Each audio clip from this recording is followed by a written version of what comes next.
Good evening. ఈరోజు మనతో పాటు డాక్టర్ జనార్దన్ రావు గారు ఉన్నారు. సో మోర్ దెన్ 30 ఇయర్స్ నుండి కాక్లియర్ ఇంప్లాంట్ సర్జరీ చేస్తూ ఎంతో మంది పిల్లలకి, పెద్దవాళ్ళకి హియరింగ్ మొత్తం కంప్లీట్‌గా పోయిన తర్వాత వాళ్ళకి మరలా హియరింగ్ ఇచ్చి ఈరోజు మనతో పాటు సార్ ఉన్నారు. So sir life, sir journey cochlear ఇంప్లాంట్స్‌లో ఎలా ఉంది, ఏంటి అని చూద్దాం ఈరోజు. Hello sir. Hi sir. Hi Shiva. ఎలా ఉన్నారు సార్? బాగున్నాను శివ. సార్ సార్ చాలా మందికి ఇప్పుడు ఇంతవరకు చాలా కాక్లియర్ ఇంప్లాంట్ సర్జరీస్ చేశారు. ఇక్కడ చేశారు, యూఎస్‌లో చేశారు. యూఎస్‌లో ఆల్మోస్ట్ లైక్ 11 ఇయర్స్ చేశారు. సో మీరు నాకు తెలిసినంత వరకు కాక్లియర్ ఇంప్లాంట్ ఫస్ట్ మీరు స్టార్ట్ చేసింది 1990స్‌లో, ఎర్లీ 1990స్‌లో అనుకుంటున్నాను. సో ఆ టైంలో జనరల్‌గా హియరింగ్ ఎయిడ్స్ పెట్టుకోవడానికే చాలా మంది ఇబ్బంది పడేది. అటువంటి టైంలో మీరు ఒక కాక్లియర్ ఇంప్లాంట్ గురించని ఉంది, ఇలా ఒకటుంది, ఇలా చెయ్యాలి అని మీకెలా, ఎందుకలా అనిపించింది? ఏంటి సార్ అసలు? దేనివల్ల మీరు అసలు కాక్లియర్ ఇంప్లాంట్ వైపు అటువైపు చూసారు? జనరల్‌గా ఆ టైంలో కొన్ని లక్షలు ఖర్చు పెట్టి ఆపరేషన్ చేయిస్తారని ఎవ్వరూ అనుకోరు. అలాంటి పీరియడ్‌లో మీరు లేదు, ఇది యూజ్ అవుతుంది అని ఆ టైంలో మీరు ఆలోచించి ఎందుకు అలా వెళ్లారు సార్? అటువైపు ఎందుకెళ్లారు? మేము స్టూడెంట్స్‌గా ఉన్నప్పుడు కాక్లియర్ ఇంప్లాంట్స్ అనేది ఒక చాప్టర్ లాగా బుక్స్‌లో ఉంటుండే అప్పుడు. ఏ ఇయర్‌లో సార్ అది? ఇది 80స్‌లో. 1980. 80స్‌లో అంటే ఇంప్లాంట్ ఇంకా అప్పుడు ఎర్లీ స్టేజెస్. కానీ అప్పుడు ఏంటంటే టోటల్ హియరింగ్ లాస్‌కు ఇట్లా ఎక్స్‌పెరిమెంట్ లాగా నడుస్తుంది అని కొన్ని రీసెర్చ్ ఆర్టికల్స్ అవి చూసేవాళ్ళం. చూసినప్పుడు అప్పుడు ఏమనిపించేదంటే ఇట్లా టోటల్ హియరింగ్ లాస్ ఉన్నోళ్ళకి అప్పుడు మేము చాలా ఏమంటే ఎంబ్రాసింగ్ అనిపించేది అనమాట. అప్పుడు పేషెంట్స్ వచ్చి అడుగుతుంటే అంటే ఏం చెప్పాలి, వాళ్ళకి పిల్లలు వస్తారు, టోటల్ ప్రొఫౌండ్ లాస్ అని ఉంటుంది, హియరింగ్ ఎయిడ్ పనిచేయదు, ఇంకేం లేదనమాట, ఆన్సరే లేదు. వాళ్ళను మలక్పేటలో స్కూల్ ఉండింది, అడ్రస్ ఇచ్చి పంపాల్సి వచ్చేది. సో చాలా గిల్టీగా అదే ఏమి చేయలేకపోతున్నాం అని ఒక ఫీలింగ్ అయితే ఉండేది. అప్పుడు ఇది స్టిల్ ఎక్స్పెరిమెంటల్ స్టేజ్ లో ఉండేది. అయితే మేము 90స్‌లో వచ్చిన తర్వాత ఒకసారి హైదరాబాద్ లో ఆల్ ఇండియా కాన్ఫరెన్స్ లో అయిందనమాట. 92 అనుకుంటా అది. అప్పుడు ఇంప్లాంట్ మీద ఆస్ట్రేలియా నుంచి ఈ కాక్లియర్ కంపెనీ ఆమె వచ్చి టాక్ ఇచ్చింది అనమాట. టాక్ ఇచ్చిన తర్వాత ఆమెతో ప్రైవేట్ గా కూడా మేము మాట్లాడాము. మాట్లాడితే అప్పుడే ఇట్లా లేట్ 80స్‌లో డాక్టర్ గ్రాహం క్లార్క్ మీకు తెలుసు, ఆయన స్టార్ట్ చేశారనమాట అక్కడ మల్టీ ఛానల్ ఇంప్లాంట్. సో ఇక్కడ మాకు కూడా ఇంట్రెస్ట్ ఉందని ఇంకా అక్కడి నుంచి స్టార్ట్ మా జర్నీ. ఆమె అప్పుడు హాస్పిటల్ విజిట్ చేసి ఇక్కడ అన్ని ఫెసిలిటీస్ ఉన్నాయని మమ్మల్ని 94లో అనుకుంటా ఆస్ట్రేలియా వెళ్ళి అక్కడ అబ్జర్వ్ చేసాము, వాళ్ళ కంపెనీ చూసాము. ఇంకా 98లో అట్లా ఫస్ట్ ఇంప్లాంట్స్ చేశాను హైదరాబాద్లో. 98లో ఫస్ట్ కాక్లియర్ ఇంప్లాంట్ సర్జరీ చేశారు. ఓకే. అప్పుడు క్యాండిడేట్ ఎవరు ఉండే సార్? మీరు ఎలా సెలెక్ట్ చేసుకున్నారు? అంటే అది ప్రైవేట్ పేషెంట్ అయి ఉంటుంది ఖచ్చితంగా. అప్పుడు మంచి క్వశ్చన్ అది, ఎందుకంటే అప్పుడు 1.5 lakh 2 lakhs ఉండే ఇంప్లాంట్ కాస్ట్. 2 lakhs అప్పుడు చాలా పెద్ద అమౌంట్. అవును సార్. చాలా మంది ఏ హార్ట్ సర్జరీ లాంటివి అరౌండ్ 75,000 1 lakh అయ్యేది అప్పుడు. ఏ సర్జరీస్ అట్లా లక్షల్లో లేదనమాట అప్పుడు. సో అప్పుడు అందరు మమ్మల్ని కొంచెం డిస్కరేజ్ కూడా చేశారు, ఇంత కాస్ట్ పెట్టి ఎవరు చేసుకుంటారు. అయితే నాకైతే మెయిన్ అప్పుడు ఐడియా ఏంటంటే ఆఫర్ చేయడానికన్నా ఏదైనా ఒకటి ఉండాలి కదా అని. అంటే మనం పేషెంట్కి హెల్ప్ చేయడానికి, సరే మీకు ఈ ఆప్షన్ ఉంది అని చెప్పడానికన్నా ఉండాలని. సో స్టార్టింగ్ లో ఏంటంటే ఇది పోస్ట్ లింగ్వల్ అంటారు, అంటే ఫస్ట్ వినపడి తర్వాత హియరింగ్ పోయిన పెద్దోళ్ళ కోసం, ఏ హియరింగ్ ఎయిడ్ పనిచేయని వాళ్ళ కోసం post lingual profoundly hearing impaired adults కు చేసామన్నమాట ఫస్ట్ ఒక 2 cases. ఎందుకంటే అది సక్సెస్ రేట్స్ ఎక్కువ ఉంటాయి అండ్ ప్రూవ్డ్ అనమాట అప్పటికే. అప్పుడు కాక్లియర్ కంపెనీ వాళ్ళు కూడా ఏంటంటే ఇక్కడ మంచి ఫూటింగ్ లో మంచి సక్సెస్ తో స్టార్ట్ కావాలి ప్రోగ్రాము, మనం ఏదో చేసామన్నట్టు కాకుండా బాగా మంచి అవుట్కమ్స్ బాగుండాలని వాళ్ళకి కూడా చాలా పర్టికులర్ ఉంది. సో స్టార్టింగ్ లో వాళ్ళు మేము 1.5 lakh 2 lakhs ఇస్తా అన్న ఇంప్లాంట్ ఇవ్వకపోయేటోళ్ళు. వాళ్ళ ఆడియాలజిస్ట్ వచ్చి ఇక్కడ అంటే ఆస్ట్రేలియా నుండి వచ్చేవాళ్ళు, వచ్చి కేసెస్ ఫస్ట్ పక్కకు పెడితే ఆ కేసెస్ చెక్ చేసి వాళ్ళు కూడా సాటిస్ఫై అయిన తర్వాతనే ఇంప్లాంట్ ఇచ్చారు. సో అప్పుడు వాళ్ళు ఏంటంటే స్టార్టింగ్ లో రిజల్ట్స్ బాగుండాలని, సో ఆ ఇయర్ నుంచి ఒక 5-6 years వరకు ఓన్లీ పోస్ట్ లింగ్వల్ పిల్లల్ని చేయకపోయేవాళ్ళం అప్పటికి కూడా. కానీ ఇంకా 2001-2లో వాళ్ళు చెప్పారనమాట ప్రీలింగ్వల్ కూడా స్టార్ట్ అయినాయి వరల్డ్ వైడ్. అంటే ఇప్పుడు 25 years బ్యాక్. ఇంకా మేము ఒక లిస్ట్ లాగా మెయింటైన్ చేసి అప్పుడు స్టార్ట్ చేసామన్నమాట. పోస్ట్ లింగ్వల్ కేసెస్, ప్రీలింగ్వల్ కేసెస్ కూడా పక్కకు పెట్టడం, అలా స్టార్ట్ అయింది ఈ జర్నీ. సో అప్పుడు ఇయర్లీ ఎన్ని సర్జరీస్ చేస్తుండేది సార్? మీరు స్టార్ట్ చేసిన 1998 లో స్టార్ట్ Hmm. చేశారన్నారు. 98 నుండి 2005 వరకు ఆల్మోస్ట్ లైక్ 6-7 ఇయర్స్. ఈ 6-7 ఇయర్స్ లో ఎన్ని సర్జరీస్ 6-7 చేస్తుంటారు? ఇయర్స్ లో నాకు జ్ఞాపకం ఉన్నంత మటుకు 13 సర్జరీలు ఏమో చేశాము. అంతే. అప్పుడు ఏంటంటే అందరూ ఆ 1.5 lakh చాలా పెద్ద అమౌంట్, మారుతి కార్ వస్తుంది అట్లనే వాడు. సో నేను అనేటువంటి మారుతి కార్ ఇంపార్టెంటా, హియరింగ్ ఇంపార్టెంటా అని. కరెక్ట్. అలా చూస్తే మారుతి కారు అప్పుడు పెద్దదన్నమాట, చాలా పెద్దది. కొత్తగా వచ్చింది Maruti car, late 80s. Okay sir. So ఒక మారుతి కార్, ఏసీ కార్ వచ్చేది అనమాట 1 lakh. కార్ కొనొచ్చు కదా, నేను కార్ కొనడం కంటే హియరింగే ఇంపార్టెంట్ కదా. Hearing important. Only cash patients, ఆ 13 పేషెంట్స్ ఓకే. అందరు post lingual adults. Okay sir. అందరు ఇలా 1.5 lakh 2 lakh పెట్టి ఇంప్లాంట్ కొని మళ్ళీ హాస్పిటల్ చార్జెస్ ఇచ్చి చేయించుకున్న వాళ్ళు అందరు కూడా సెలెక్టెడ్ బై ఆస్ట్రేలియా కంపెనీ వాళ్ళు సెలెక్ట్ చేసినాక ఇచ్చినది. ఓకే. ఇంకా స్లోగా అప్పుడు 2000, 2001, 2002 లో ప్రీలింగ్వల్ కూడా స్టార్ట్. ప్రీలింగ్వల్ పీడియాట్రిక్ కేసెస్ కూడా చేయడం స్టార్ట్ చేశారు. తర్వాత మీరు యుఎస్ కి వెళ్ళింది 2005 లో. 4 లో 2004 లో వెళ్ళారు. సో 2004 లో అక్కడికి వెళ్ళి మీరు చేసింది పీడియాట్రిక్ ఫెలోషిప్ చేశారు సార్? ఈఎన్టీ పీడియాట్రిక్ ఫెలోషిప్ చేశారు. అది ఎన్ని ఇయర్స్ సార్ అది మీరు చేసిన ఫెలోషిప్? ఫెలోషిప్ ఏమో 2 years. 2 years. తర్వాత అలే హాస్పిటల్లో ఫ్యాకల్టీగా నేను 2015 వరకు వర్క్ చేశాను. అంటే ఆల్మోస్ట్ లైక్ 10 years వర్క్ చేశారు. 10 years వర్క్ చేశాను. సో మీరు 10 years అక్కడ ప్రాక్టీస్ చేశారు. ఈ 10 years లో అక్కడ ఇంప్లాంట్స్ స్టార్ట్ చేసే ఇంప్లాంట్స్ కూడా చేస్తూ ఉండేది మిచిగాన్ చిల్డ్రన్ హాస్పిటల్లోనే చేశారు sir 10 years? Hospital of Michigan అంత అక్కడే. సో ఈ 10 years మీరు అక్కడ చేసినప్పుడు ఇంప్లాంట్ చేయడం కూడా చేస్తుంటారు అక్కడ. సో అంత ముందుకి ఇక్కడ కొన్ని ఇంప్లాంట్ చేశారు, అక్కడే ఇంప్లాంట్ చేస్తూ ఉంది. సో ఇక్కడికి అక్కడికి మీకు ఇంప్లాంట్ ప్రోగ్రామ్ రిలేటెడ్ గా ఏం డిఫరెన్స్ ఉంది సార్ అక్కడ ఇండియా వర్సెస్ యుఎస్? అప్పటికే ఇంప్లాంట్స్ చేస్తున్నారు వాళ్ళు, సార్. అప్పటికే ప్రీలింగ్వల్ పిల్లల్ని చేస్తున్నారు. కానీ అక్కడ ఏంటంటే ప్రతి చైల్డ్ కు నీకు తెలుసు కదా, అది న్యూ బార్న్ అర్లీ డయాగ్నోసిస్ ఉంటుంది. Okay. So most of the ఇట్లా ఏ సర్జరీ లేకుండా ఆల్రెడీ 5 years 6 years అయిపోయిన పిల్లలే ఉండకపోయేది.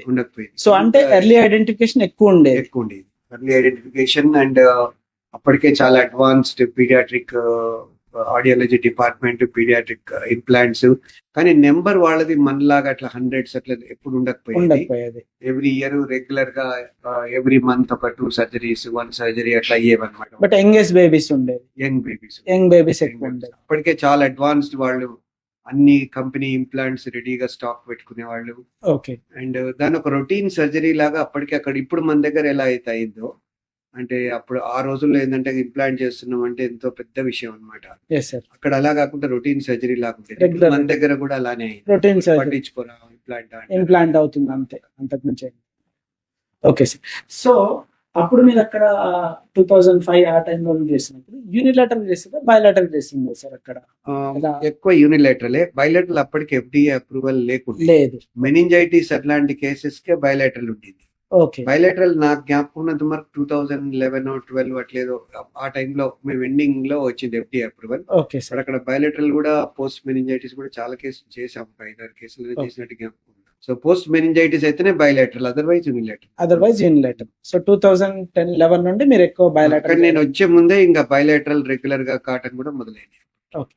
ఇండియాకి ఎప్పుడు షిఫ్ట్ అయ్యారు సార్ మీరు? అక్కడ 2015 నుండి ఇండియాకి వచ్చారు. ఇండియాకి వచ్చి కిమ్స్ లో స్టార్ట్ చేశారు. సో కిమ్స్ లో స్టార్ట్ చేసినప్పటికి యుఎస్ కి ఏమైనా డిఫరెన్స్ ఉందా సార్ ఇక్కడికి అక్కడికి? మెయిన్ డిఫరెన్స్ ఈ ఇన్సూరెన్సే అనిపిస్తుంది నాకు. Okay sir. ఎందుకంటే అక్కడ అన్ని cases covered with insurance. Nobody can pays cash or they can afford also. చాలా ఎక్స్పెన్సివ్ అక్కడ సర్జరీ కానీ ఇంప్లాంట్ కానీ. నాకు తెలిసి ఆ రోజుల్లో $20,000 అనేవాళ్ళు సర్జరీకి. ఓకే.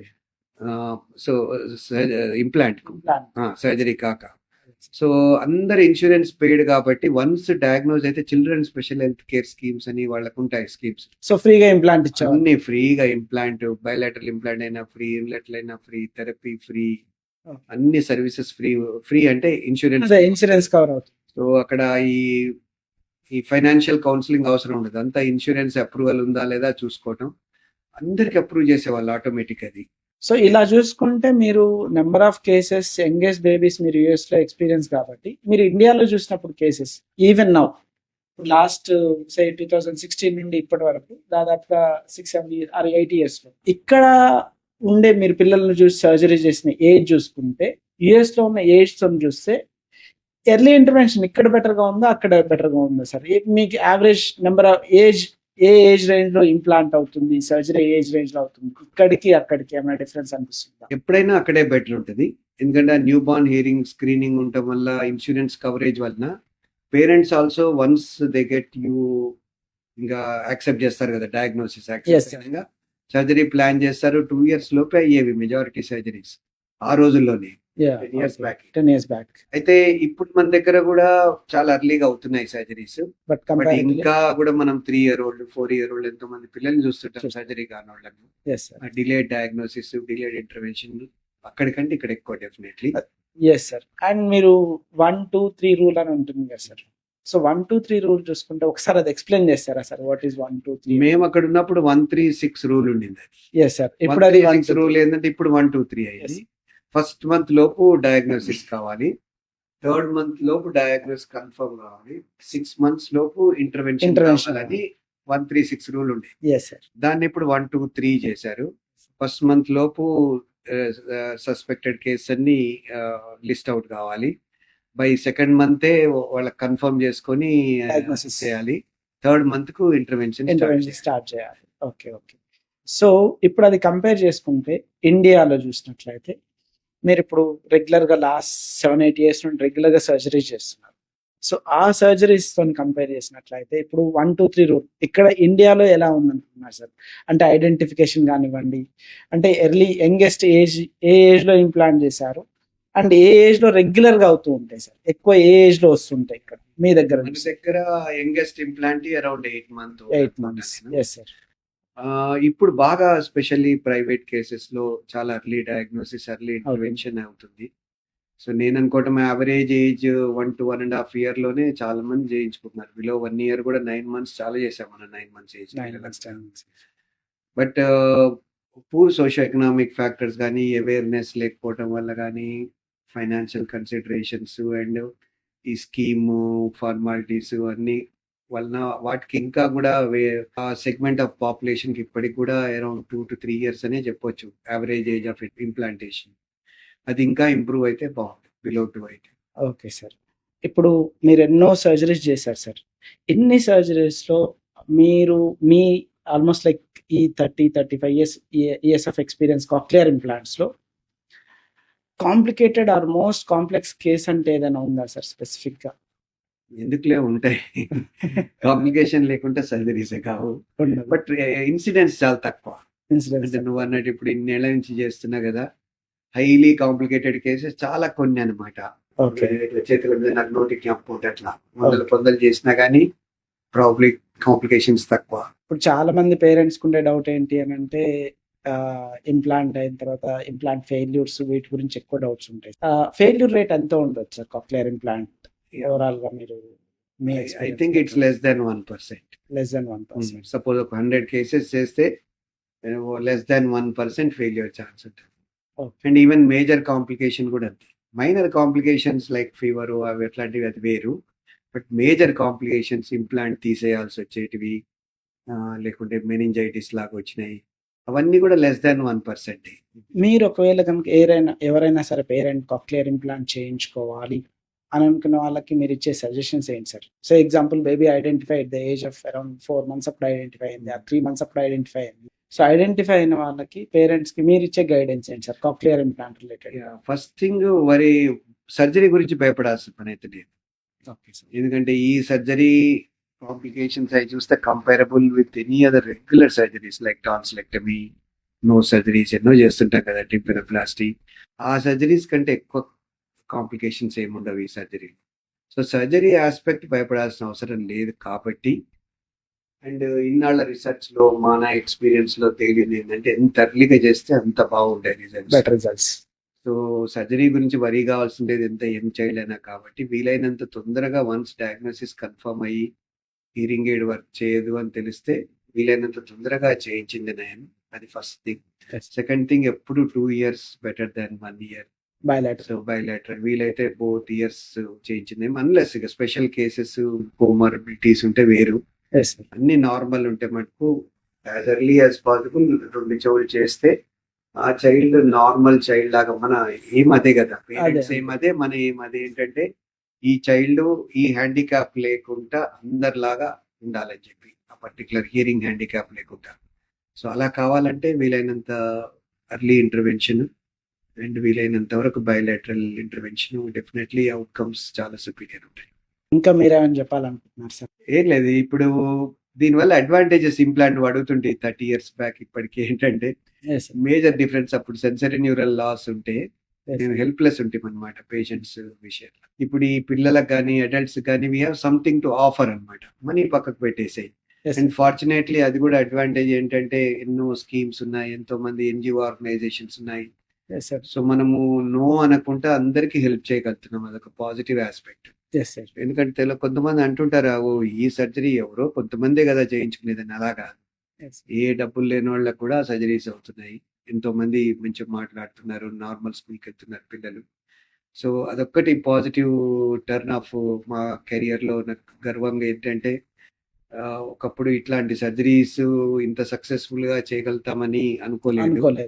అనుకున్న దానికంటే చాలా చాలా బెటర్ గా చేస్తున్నాం అనమాట. అదే చెప్పేది. So Yes, sir. Particular aspect. మీరు ఇంత ముందుకు అన్నారు కదా సార్, ఇంత ముందుకు మీరు అన్నట్టు పిల్లల్ని డెఫ్ స్కూల్ పంపించేది అన్నారు కదా సార్. ఇప్పుడు ఫ్రాంక్ గా చెప్పాలంటే డెఫ్ స్కూల్స్ చాలా తగ్గిపోయినాయి సార్. చాలా రేర్, చాలా సంతోషమైన వార్త. చాలా తక్కువ ఉంది సార్. ఇంటిగ్రేటెడ్ స్కూల్స్ పెరుగుతున్నది, డెఫ్ స్కూల్స్ కి వెళ్ళే పిల్లలు చాలా తగ్గిపోయారు. స్టిల్ ఇప్పుడు మీరు అన్నట్టు కొంతమంది పిల్లలకి ఎవరైతే 4 years 5 years ఇప్పుడు సర్జరీ చేస్తున్నారో వాళ్ళకి కొంచెం ఇష్యూస్ ఉన్నది. బట్ అదర్వైజ్ ఎర్లీ ఐడెంటిఫై చేసి 1 year అప్పుడు 1.5 years అప్పుడు సర్జరీస్ అయితే almost they are going to normal school sir. 80 to 90%.